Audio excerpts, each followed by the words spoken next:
We are back, and this time we are joined by the legendary Grandmaster Boris Gelfand.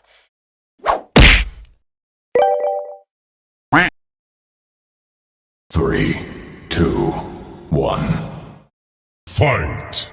Boris, it's a pleasure to have you here. How are you feeling right now? Thank you. I feel great, to be here, to be in the World Championship, to be in such a great company.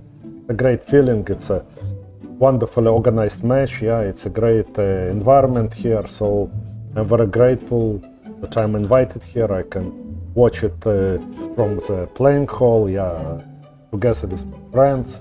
Also with Visha Anand, to whom I unfortunately lost in 2012. And the sadness, I think, because it was a combination of emotion. Yes. Also, first of all, I think from one point it's a bit, if you explain it to outsider, it's a bit strange, Two guys in a box, and the arbiters and the fair play officers there, and we are all sitting and watching, and I don't know, hundreds of thousands, millions of people all together are watching around the world. Maybe millions, definitely, with India and China, definitely millions, And it's like a bit surrealistic, if you look it from outsider, But it's a pleasure of chess, And then Gukesh started thinking for 40 minutes. And then we're all guessing what he'll play, And it's very good when I played. It was one, maybe official commentary, which explained. But nowadays, people can streaming and commenting, so a lot of people can choose and they get this knowledge, understand why people are thinking. And that's what we are doing here, and it's a great honor, because maybe, I don't know, some kid in India will follow it, get inspired, and in 10 years will comment his match, That's exactly what happened to Gukesh, right? Because Gukesh went to watch Vishwanathan Anand play against Magnus Carlsen in Chennai. And he was there, he saw it, he remembers the tension, the excitement, and he was inspired. And talking about World Championship matches, you played one, of course. And can you tell us what it was like? No, it was fantastic experience, because from maybe unreachable goal, but ultimate goal, to play this match and try to win it, And I had a long career. For many years, I struggled to get there. And when I got there, I felt such an excitement, And I prepared well, and first, the most important was like to digest it, that it's a match, but also have a sense that whatever happens, the life would continue next day, Otherwise you get crazy, And you mentioned that you prepared well. Can you tell us what your preparations were like? I mean, what it involved as a performance coach? Also had maybe a yogi with him? I didn't have such a advisor for me, but I had a good doctor who helped me with health issues and mental issues.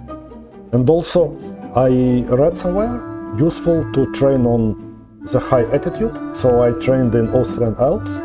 Actually, I started it before Mexican World Championship, which was in Mexico City in high altitude, 2000. So I found in mountains exactly the place where I played World Blitz in Kazakhstan. I played there, and I felt well. So I found the place, and I worked hard on chess, and also I felt very good. In World Championship mode? Yes, it's okay. I was waking up maybe at 10 or something, breakfast, short walk, revising some lines. If they were prepared before or trying to find something new.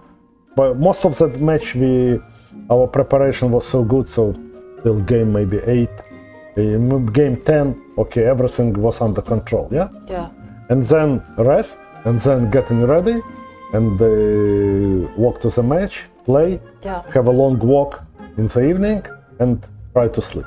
Yes. Looking at Gukesh there, that is a really intense situation. So, I mean, how does one keep the whole world watching such pressure from everyone? Yes, but I had time, and they had to put us in 5-star hotel according to contract, in luxury place. But I decided I take a modest hotel, this 4-star, but in walking proximity. So first of all, I'm away from all this excitement of the match. They're only my team and me, And then I can walk, also find a nice park around, So very important was to relax, yeah? And how did you relax? Long walks. Any subject other than chess? We had a lot of laugh about all different stuff, yeah? All different stuff in the world, because sense of humor was very important, yeah? It's very important, and also self-irony, yeah? To laugh at your own mistake, and we managed, yeah? I remember we had the walks, we went to eat somewhere, and on the way we had such much laugh, yeah? And your match especially, you won a game, and then you lost immediately after. So it was tough, but what was important, it was a rest day in between. I just told to myself that okay, we continue from zero. And also before first game, I took a very strong decision, yeah, that it was 12-game match till game 10. I play like I don't, basically, of course, difficult to avoid it, but I play like it's 0-0, yeah, like it's just the first game. If I trail in the match, I play the same openings. If I lead, I play the same openings I prepare. I don't overpress, but I also try to put pressure according to plan. Last 2 games, it's another story. It depends on situation. But I told to myself, first 10 games, you do what. Another maybe answer to your question, maybe I was a bit lucky that I got to this level, to the match, when already I was adult, yeah? I was more than 40, yeah? So life experience taught me that, okay, things can happen, yeah? Maybe for Gukesh it's more difficult, yeah? He's the youngest challenger, I think, yeah? Just 18 years old. 18, yeah, it's unbelievable, yeah? Yeah, and bringing it to Gukesh, Boris, I believe you've worked with him when he was a bit younger. Yeah. Maybe you can tell us about your impressions of him. No, he was very impressive from beginning. Actually, it started, I had a camp with Vladimir Kramnik and all these guys who are now, yeah.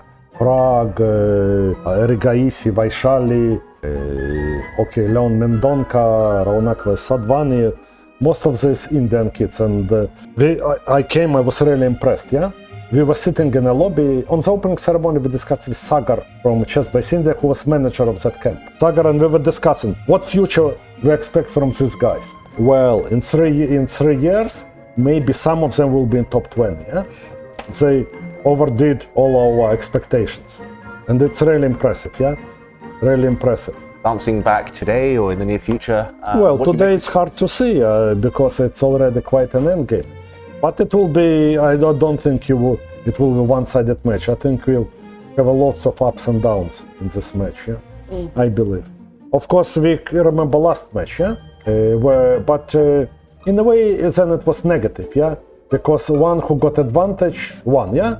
Both of them were defending really poor. Here, I think they'll be much more stubborn, yeah? We all remember Dink's 101 game streak, yeah? Or what? Yeah, unbeaten. 100, I think. 100, yeah, 100, exactly, yeah. 100. And Gukesh is very resilient, so we'll have certain more interesting games, I believe, yeah? But the last match it felt like it was decided by nerves. Yeah, absolutely. All of the nerves, I mean, do you have any general advices? Very difficult, very difficult. Because it's from the side, it's very hard to understand the stress, yeah? Okay, all of us, we understand, we play tournaments, but for a spectator, very hard to understand the level of stress, yeah? Some people told that it's the biggest stress in life, yeah? Playing chess, yeah? They are very successful in their career, and they have a very demanding job, but still the biggest stress they experience, it's when they play some amateur tournaments with their friends. It's the biggest stress. It's unbelievable, yeah? It is true though, because I've had many situations where I've been caught up in time travel. Why you didn't do this? And absolute stress. And you're completely right. The general public doesn't understand the pressure involved in playing chess, and he's kind of brought that issue to light. Yes, he's extremely honest. He's extremely honest, yeah? Just before we ask your opinion about the current position, what did you make of game 1? I think first of all, when I was sitting in the playing hall, it's really clear that his body language he's in good shape, yeah? I looked at how he sits, you know, with our experience we can see if someone sits clearly on the chair or if someone is nervous, and he is back, yeah? He is like now, but okay, we all know that he is an emotional person, but if he also knows how to control it. He showed it for so many years, yeah? And actually, Boris, earlier when you walked in, we were on a break, and you asked me, "Oh, what if knight d4?" Your first instinct. And Gukesh has a couple of minutes ago just played that move. Maybe we can jump in and get your thoughts on what's maybe happening. we'll just return because for first game I want to say that I think Gukesh lost a track at certain moment. He missed one detail, we are guessing, but maybe he calculated log line and he missed some intermediate move on move 2 or 3, and then the whole game was in trouble, Right. He needed to play by instinct. Yeah. You know, he just needed just to throw caution to the wind because it played so aggressively in the opening. You can't really go back from that. Yeah. And, you know, with nerves, right? Instinct is almost also calculation is his stronger side. He showed us how incredible he can calculate, Also in all the press conferences, he showed so many impressive lines, And it's clear he's a strong part. And yesterday he was in position where he couldn't show it, Yes. And going back to this game, well, I'm very lucky to be sat in between two of the best endgame grinders in the world. Did you know, by the way, that David wanted to name his course? Yeah, I read your book. Congratulations. Thank you so much for mentioning me. It's a pleasure. I wanted to call it Grind Like Gelfand, but they Magnus was opposed, No, it wasn't Magnus. It was our publishers. I see. They thought Grind Like a Grandmaster was more catchy, but either way, we had you in mind. Thank you. A great book. I really enjoyed it. Thank you. But grindy type position, very strategic. Knight d4, I guess Ding to grab this pawn. What would you be thinking right now if you were in Ding's shoes? I think there are a few things. First of all, Knight d4 is very indicative move of the style of Gukesh, Because we say you can play Rook e8, Knight b4, Knight d4, but Knight d4 is the most direct and the most aggressive move, You already pose a problem to your opponent. If your opponent have to calculate, if your opponent makes a mistake, then he's doing fine. While if he'll play some other move, like Knight b4, Rook e8, it's a slow game, and White has possibility to grind. He wants to avoid this opportunity. And now also, maybe it's not first or second engine line, so Ding is out of his book, we can see by his body language, which happens. So also it plays into hand of Gukesh, that already they play on both on their own, Prep finished, and even so Gukesh is 40 minutes, 4 minutes less, the big advantage is he already warmed up, He was thinking this 40 minutes. While Ding will start to think now, and maybe he'll catch up with time, We saw it yesterday, First Ding was thinking, and then suddenly he started playing extremely quick, and on the opposite, Gukesh started thinking like too much, And probably best game on this level, or he didn't like his position, but his time management really failed yesterday. And going to the position, I'm going to ask both of you, would you be tempted to capture the pawn? So let's put it up on the board. Knight takes e5. Black plays Rook e8, hitting the knight. Maybe it doesn't go anywhere. Maybe it tries to... I don't know, there's so many options. Or Knight e4, Knight e2 also. Knight takes e4 even stronger and nicking in this check. And probably just winning. So 4 most likely? Most likely. And g5 we were discussing. G5, G5 it's a very challenging move, Undermine this pawn, defending the white knight. So white plays g3. Maybe some slow move now, c6 is too much, Because Knight h5, I don't like Knight d5. I want to prevent, I wonder if it's too much, because maybe King f2, or what? You do have Knight e2 though. We have to calculate. Maybe taking Knight h5 works, Knight d5, there's a check. I blundered this quite a few times earlier already. But it happens. If you blunder once, you blunder always, Same Twice, idea. Twice, 3 times, 5 times, whatever. Lifetime of we blunder. don't learn. The same blind spot, it's the same for chess players. Yeah, this is awkward for white, undermining this pawn, undermining this knight. It just feels loose somehow. You do have some tricks though. You do have knight to g4. That's clever. I like my cheapos.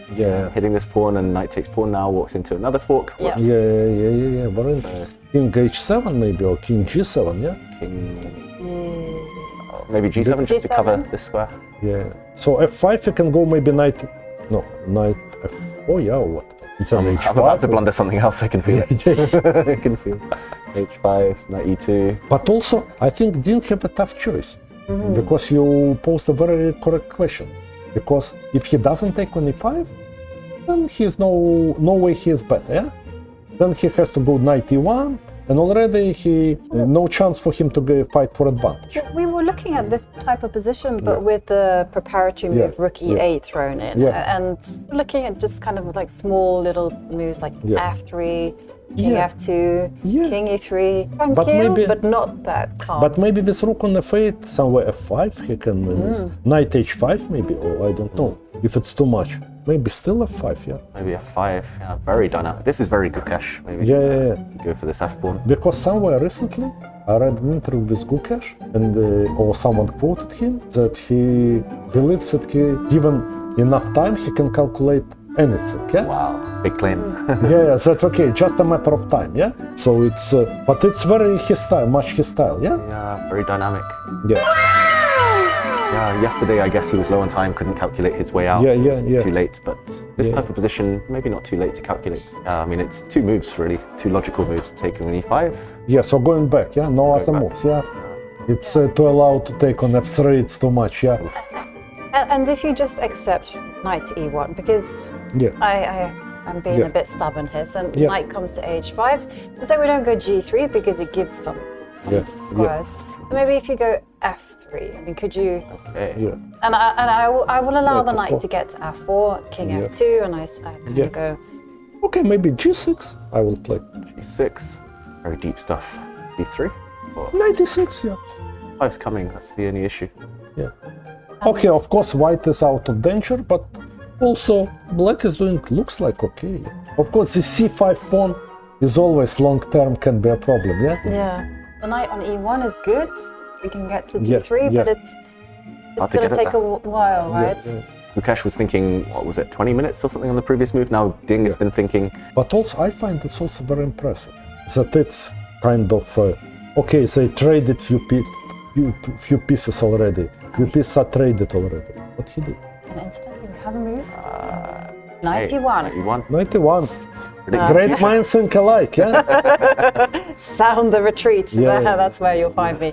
Yeah, well, interesting. Keeping the tension and again, setting the scene for some maneuvering going on. And I would be very interested to see whether Gukesh reacts in the way that you suggested. Coming with a knight to h5, preparing to just increase the dynamism in the position by breaking. And a very quick response. Oh. No, we didn't predict it. No, we didn't predict that. Very flexible still. Yeah. And then mate, rook g6 and mate. Will be hard with the queens out of the board, but... Continue, f3, king f2. Yeah. Make sure we don't blunder like I did, all those 92 forks. And then decide on a plan. Yes. Also, maybe makes sense to play somewhere after king on f2, rook d1, rook d2. So we can play rook maybe a1, so we can play knight d3 one day or another, to get it back, Rook on c1 is already just protecting a pawn, On d2 we will be more flexible, give a d1 square for vacate square for another rook. Also it's a slow game, because so if it's slow game we can improve our position of pieces slowly, Do you feel like white has a very small advantage, or is it just equal? If I'll have to choose sides, I will choose white. You explained me a good plan, to improve slowly, Because first I thought that black will play this knight h5, f5, but now with a slow play, white can slowly improve, while black has difficulties, What to do, Boris, this is why I wrote about you, this rook d1, rook d2, I love it. Slowly improving, slowly. But from other point of view, rook d1, if rook a1, maybe knight c6, black will be able to retreat, and a5 pawn will be vulnerable, So for example, knight c6 here? No. I make some useful moves when you double over the line. d2 and only later. g6, rook d1, knight c6. It's going to be a long game. Long game, but interesting, because even so only, 3 pieces I traded already out of the board. Still a lot of play, Also, any result is possible, Okay. Of course, black's win is the least likely, I think didn't have to really overpress, to get, but the draw is maybe the most likely, but still also the results are possible, all 3 results possible. I like to hear those words. Yeah. But I'd like to thank you, Boris, because I know that you will be in the fan zone, meeting all the fans, sharing your wisdom, and thank you once again for joining us. And thank you, and I will keep on following your commentary from home when I'll be back. Thank you very much. And we shall wish maybe to all our viewers, to all spectators, a really great match, yeah? So we enjoy each and every moment of it and enjoy great chess games. Yeah? I definitely think this is going to be an iconic World Championship match. But thank you very much. Thank you. We'll see you. See you here around. Yeah, see you. Thank you, Boris. Okay, so goodbye. Thank you. Goodbye, everyone.